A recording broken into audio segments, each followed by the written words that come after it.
Seja bem-vindo! Seja bem-vinda! Você já sentiu que o passado não te deixa viver o presente? Como se uma ferida antiga ainda sangrasse por dentro, mesmo que ninguém veja. E que isso te faça acordar no meio da noite com o coração apertado, ou te impeça de confiar nas pessoas que mais ama. Muitos de nós carregamos segredos que nos consomem dia após dia, que nos fazem questionar se algum dia vamos conseguir ser realmente livres.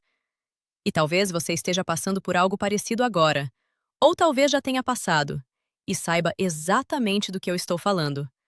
Porque essa sensação de peso no peito é mais comum do que a gente imagina. Então, se o que eu vou contar tocar o seu coração, se você sentir que essa história pode ajudar alguém que você conhece, ou até a si mesmo, eu te peço de coração. Deixa o like e se inscreve. Porque não é por mim. É porque histórias como essa precisam chegar a mais pessoas que estão sofrendo em silêncio, precisando ouvir que elas não estão sozinhas. E que a cura, embora doa no começo, é possível quando a gente decide falar. Agora respira fundo comigo, porque eu vou te levar para dentro de uma jornada que começa na dor mais profunda e termina na vitória mais doce. Fica comigo, não pule, porque o que está por vir pode mudar a forma como você vê a sua própria história e talvez te dê a coragem que você precisa hoje. Era uma vez uma menina chamada Ana que morava em uma cidade pequena no interior de São Paulo, onde todo mundo se conhecia e as famílias se reuniam todo domingo para almoços cheios de risadas e histórias repetidas. Ana tinha 8 anos quando tudo começou. Era uma criança alegre com cabelos castanhos longos que balançavam quando ela corria, olhos curiosos que brilhavam ao ver um novo desenho e um sorriso que iluminava a sala inteira. Ela adorava brincar no quintal da casa da avó, subir nas árvores e sonhar em ser professora quando crescesse. A família era unida. O pai trabalhava na fábrica, a mãe cuidava da casa. E o tio João era o favorito de todos, aquele tio divertido que trazia doces e fazia piadas que faziam todo mundo rir alto. Ninguém imaginava que por trás daqueles momentos de brincadeira havia algo que ia mudar a vida dela para sempre. Ana não entendia direito. No começo, só sentia um desconforto estranho quando o tio a chamava para o quarto dos fundos da casa, dizendo que era um segredo só deles. Ele dizia que era brincadeira, mas aquelas brincadeiras deixavam ela com uma sensação ruim no corpo, como se algo não estivesse certo, e ela não tinha palavras para explicar o que sentia. Você já passou por isso, já sentiu que algo dentro de você grita, mas a boca fica fechada, porque o medo é maior que a voz. Ana guardava tudo dentro dela porque o tio repetia sempre: "Não conta pra ninguém, senão a família vai sofrer", e você não quer isso, né? Os anos foram passando e o abuso continuava de forma silenciosa entre os 12 e os 15 anos, até o tio se mudar para outra cidade por causa de um novo emprego. Mas o dano já estava feito. Ana cresceu carregando aquela culpa que não era dela, aquela vergonha que queimava por dentro e que a fazia se sentir suja, mesmo depois de tomar banho 3 vezes seguidas. Ela se tornou uma adolescente retraída. Evitava festas, não gostava de ser tocada e tinha crises de choro sem motivo aparente que a mãe atribuía só à fase difícil da vida. Você já imaginou como seria carregar um segredo assim durante anos, como se fosse uma mochila pesada que te impede de correr livremente? Ana terminou o ensino médio com notas boas, mas por dentro estava destruída.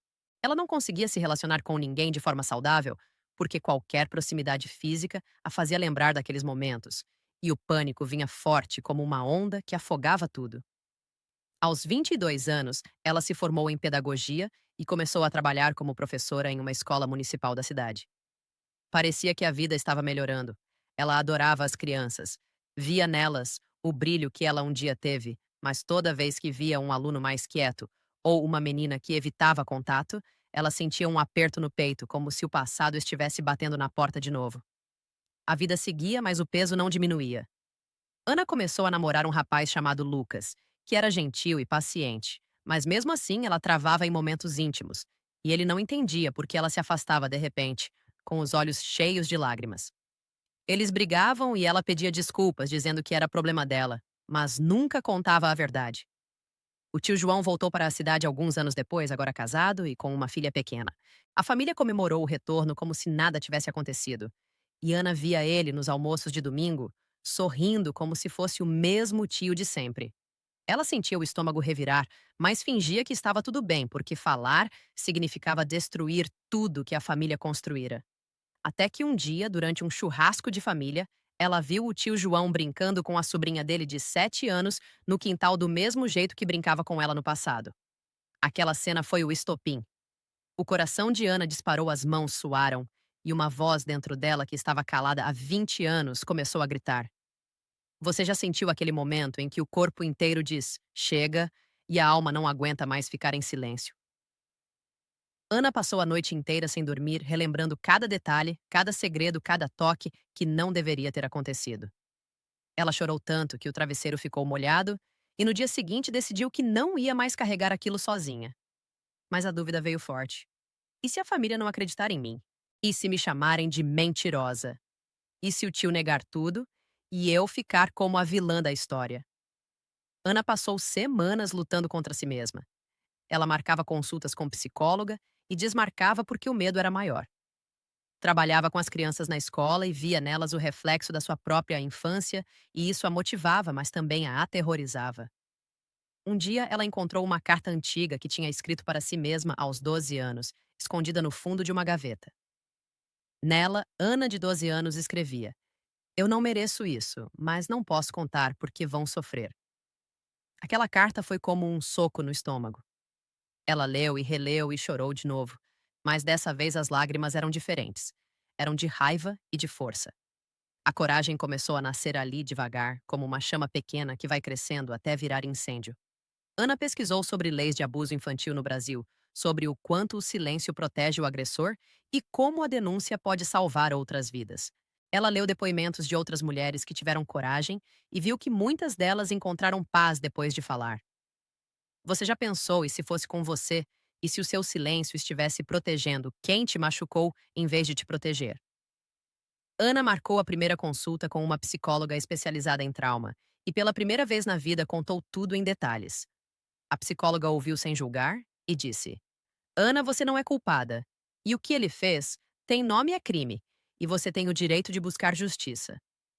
Aquelas palavras foram como água em uma planta seca. Ana saiu de lá com o coração mais leve, mas ainda com o medo de dar o próximo passo. Ela conversou com uma amiga de confiança da escola que a apoiou e disse: Eu vou com você até o fim. Juntas, elas pesquisaram como fazer a denúncia e descobriram que podia ser anônima no começo, mas para ter força precisava ser formal. Ana hesitou mais algumas semanas, porque o tio agora era avô e a família toda o idolatrava. Mas a imagem da sobrinha brincando no quintal não saía da cabeça dela. Uma noite, ela teve um pesadelo terrível onde via a sobrinha no lugar dela e acordou gritando. Naquela madrugada, Ana decidiu que não ia mais esperar. No dia seguinte, ela foi até a delegacia da mulher com a amiga ao lado segurando sua mão. As pernas tremiam, as palavras saíam emboladas, mas ela contou tudo. O delegado ouviu com atenção, registrou o boletim de ocorrência e explicou que o caso seria investigado e que o tio seria chamado para depor. A partir dali, a tensão só aumentou. A investigação começou devagar, mas o tio foi intimado. Quando a família soube da denúncia, o mundo de Ana desabou. A mãe ligou chorando, dizendo: Como você pode fazer isso com a gente? Ele é da família Ana. Você deve estar confundindo as coisas.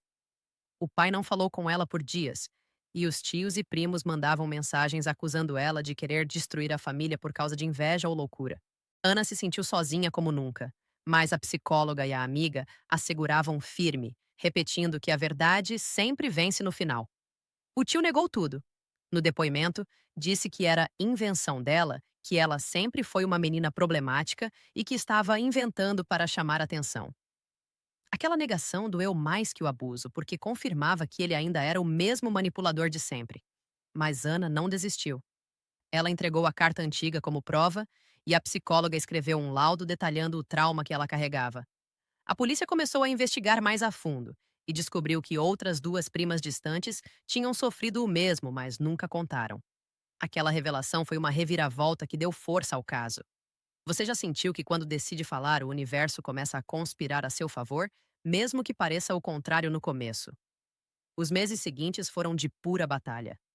Ana perdeu o sono, perdeu o apetite e quase perdeu o emprego porque as crises de ansiedade vinham fortes. Mas ela repetia para si mesma: A coragem de falar é o que me liberta.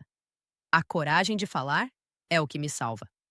Lucas, o namorado, terminou o relacionamento porque não aguentava o turbilhão emocional, mas ela não se abateu.